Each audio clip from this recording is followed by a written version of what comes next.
आप सभी को प्रेज लॉर्ड। फिर से आप सभी को द बाइबल वचन चैनल में स्वागत है। सृष्टि की रचना। आदि में परमेश्वर ने आकाश और पृथ्वी की सृष्टि की। पृथ्वी बेडौल और सुनसान पड़ी थी और गहरे जल के ऊपर अंधेरा था तथा परमेश्वर का आत्मा जल के ऊपर मंडराता था।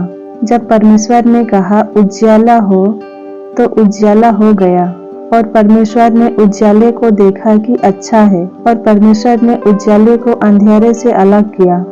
और परमेश्वर ने उजियाले को दिन और अंधेरे को रात कहा, तथा सांझ हुई, फिर भोर हुआ। इस प्रकार पहला दिन हो गया। फिर परमेश्वर ने कहा, जल के बीच एक ऐसा अंतर हो कि जल दो भाग हो जाए। तब परमेश्वर ने एक अंतर बनाकर उसके नीचे के जल और उसके ऊपर के जल को अलग अलग किया, और वैसा ही हो गया। और परमेश्वर ने उस अंतर को आकाश कहा, तथा सांझ हुई, फिर भोर हुआ। इस प्रकार दूसरा दिन हो गया। परमेश्वर ने कहा, आकाश के नीचे का जल एक स्थान में इकट्ठा हो जाए और सूखी भूमि दिखाई दे, और वैसा ही हो गया। परमेश्वर ने सूखी भूमि को पृथ्वी कहा, तथा जो जल इकट्ठा हुआ उसको उसने समुद्र कहा। और परमेश्वर ने देखा कि अच्छा है। परमेश्वर ने कहा, पृथ्वी से हरी घास तथा बीज वाले छोटे छोटे पेड़ और फलदायी वृक्ष भी, जिनके बीज उन्हीं में एक एक की जाति के अनुसार है, पृथ्वी पर उगे। और वैसा ही हो गया। इस प्रकार पृथ्वी से हरी घास और छोटे छोटे पेड़, जिसमें अपनी अपनी जाति के अनुसार बीज होता है, और फलदायी वृक्ष, जिनके बीज एक एक की जाति के अनुसार उन्हीं में होते हैं, उगे। और परमेश्वर ने देखा कि अच्छा है। तथा सांझ हुई, फिर भोर हुआ। इस प्रकार तीसरा दिन हो गया।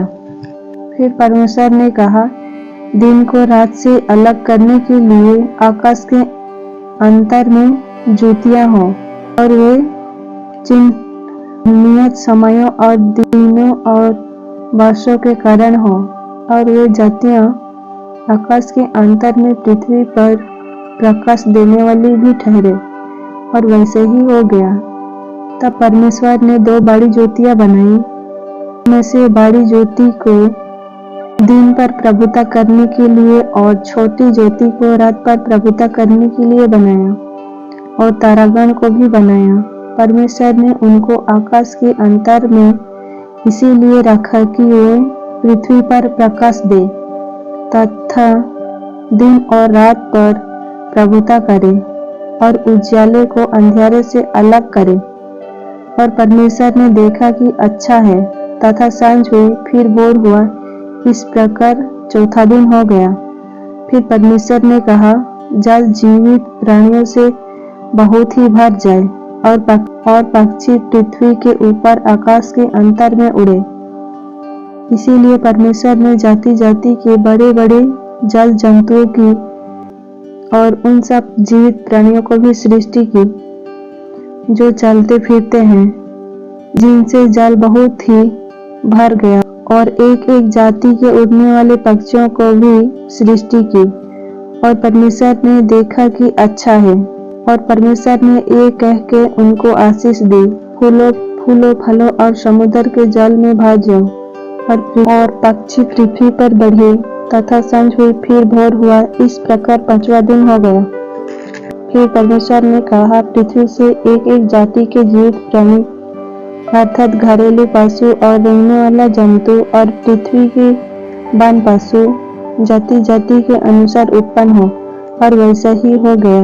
इस प्रकार परमेश्वर ने पृथ्वी के जाति जाति के वन पशुओं को, और जाति जाति के घरेलू पशुओं को, और जाति जाति के भूमि पर सब रेंगने वाले जंतुओं को बनाया। और परमेश्वर ने देखा कि अच्छा है। फिर परमेश्वर ने कहा, हम मनुष्यों को अपने स्वरूप के अनुसार अपनी समानता में बनाएं, और वे समुद्र की मछलियां और आकाश के पक्षियों और घरेलू पशुओं और सारी पृथ्वी पर और सब रेंगने वाले जंतु पर जो पृथ्वी पर रेंगते हैं अधिकार रखे।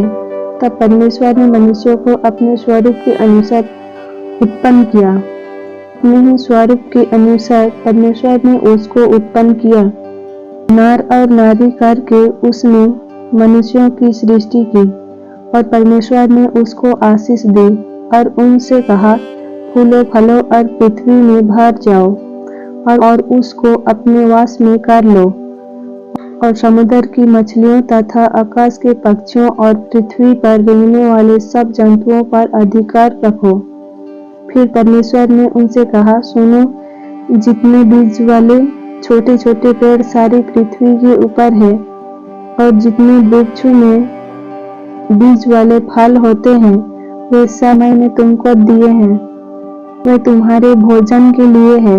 और जितने पृथ्वी के पशु और आकाश के पक्षी और पृथ्वी पर रेंगने वाले जंतु हैं जिनमें जीवन का प्राण है, उन सब के खाने के लिए मैंने सब हरे हरे छोटे पेड़ दिए हैं। और वैसा ही हो गया। तब परमेश्वर ने जो कुछ बनाया था सबको देखा, तो क्या देखा कि वह बहुत ही अच्छा है। तथा सांझ हुई, फिर भोर हुआ, इस प्रकार छठवां दिन हो गया। यूं आकाश और पृथ्वी और उनकी सारी सेना का बनाना समाप्त हो गया। और परमेश्वर ने अपना काम जिसे वो करता था 7वें दिन समाप्त किया और उसने अपने किए हुए सारे काम से 7वें दिन विश्राम किया। और परमेश्वर ने 7वें दिन को आशीष दी और पवित्र ठहराया, क्योंकि उसमें उसने सृष्टि की रचना के अपने सारे काम से विश्राम लिया।